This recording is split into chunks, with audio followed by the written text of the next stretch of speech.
Good afternoon, everyone. Welcome back to my channel. I hope that you're all having a wonderful and blessed Thursday afternoon. The Internal Revenue Service can now seize unemployment tax refunds for unpaid debts. As Republican-run states end the extra $300 weekly unemployment benefits, the Biden administration is scrambling to find a way to keep paying jobless workers. Here is your daily news report and fourth stimulus check update. This coming Friday evening, I will be giving away another $75 Amazon gift card. To enter the giveaway, all you need to do is subscribe to my channel, like this video, and leave a comment below. Thank you so much, everyone. The number of Americans seeking unemployment aid fell last week to 445,000, a new crisis low and a sign that the job market keeps strengthening as consumers spend freely again and business restrictions ease. Thursday's report from the U.S. Labor Department coincides with moves by nearly all the nation's Republican governors to cut off a $300 a week federal unemployment benefit that they and many business executives blame for discouraging the unemployed from seeking jobs. Those cutoffs will begin in June. Jobless people have been able to receive the $300 weekly benefit on top of their regular state unemployment aid. In addition to ending the federal benefit, most of the same states are also withdrawing from programs that provide jobless aid to self-employed or gig workers and to people who have been unemployed for more than 6 months. 22 states, from Texas and Georgia to Ohio and Iowa, will end the $300 federal payment starting in June. 2 more states, Florida and Kansas, are considering doing so. Those 24 states all have Republican governors and state legislatures.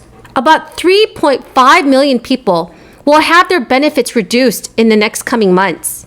Thursday's data release showed that the applications for unemployment benefits declined by 34,000 from a revised 478,000 a week earlier. About 16 million people were receiving unemployment benefits during the week ending May 1st. That is down from 16.9 million in the previous week, and it suggests that some Americans who had been receiving aid have found jobs.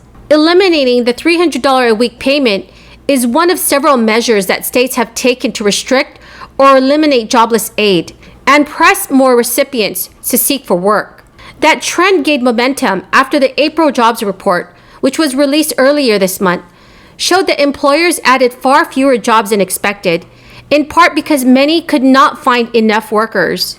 The Biden administration has scrambled to devise a way to keep paying heightened unemployment benefits to 3.6 million Americans who stand to lose them soon in Republican-led states. The Washington Post reported Thursday that, despite efforts within the Biden administration to find a way to continue payments in every state, officials at the Labor Department do not believe the federal government will be able to force states to maintain the benefits until they expire in September of this year. But federal officials have been reviewing whether they could mandate the states continue to pay their unemployed workers, preserving a series of stimulus programs dating to last spring. Democratic Senator Ron Wyden said in a statement earlier this week, "A Republican president leaves the economy in tatters, and then Republican politicians stand in the way of Democratic presidents' efforts to fix it.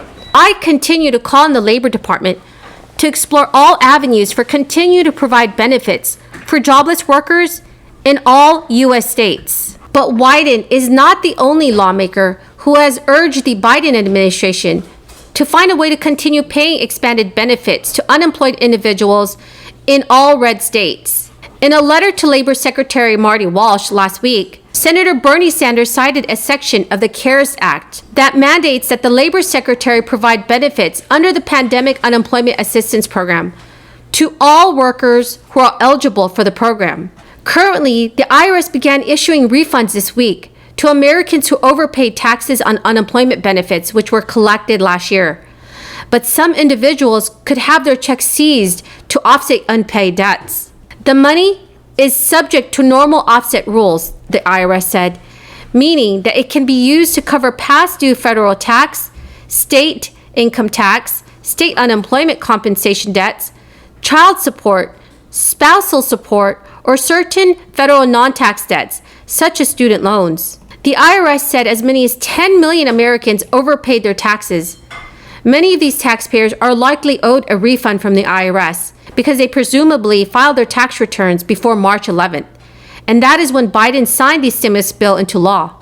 The Internal Revenue Service had advised individuals in this situation to not file another return and promised to automatically refund the money. However, the bill that President Biden signed will not protect the money from garnishment, meaning that some Americans could see a smaller check or no money at all. It is no secret that our country faces many healthcare crises.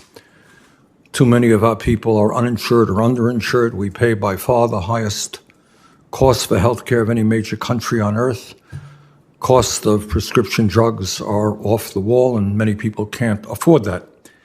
And in the midst of all of that, for whatever reason, and I think we'll delve into that today, our nation, the richest country in the history of the world, simply does not have enough doctors, nurses, dentists, and other medical professionals. And why that is so, I'm not sure, but I hope we can learn something about that. But the result is that according to the Association of American Medical Colleges, by 2033, the United States will have a shortage of up to 139,000 physicians. And primary care physicians, and we already have a crisis in terms of access to primary care for many people throughout this country. Primary care alone will be facing a shortage of up to 55,000 physicians. And by the way, as we all know, this does not take into account what COVID-19 has done to the health profession. Anecdotally, I have heard from hospitals, many nurses just exhausted, leaving the profession. Hundreds and hundreds of medical professionals have died as heroes and heroines fighting COVID-19 and protecting the American people. But no question that healthcare professionals have taken a very big hit as a result of COVID-19. The federal government, as we all know, plays an enormously important role in how many physicians we have, because through the Medicare Graduate Medical Education Program, we fund the vast majority of residency slots in this country. In 2015, the most recent data available indicates we spent about $16 billion on graduate medical education, providing for roughly 31,000 residency slots a year. Last year, Congress added 1,000 additional slots. That's a step forward, but it is nowhere near enough, I think, to address the crisis that we face.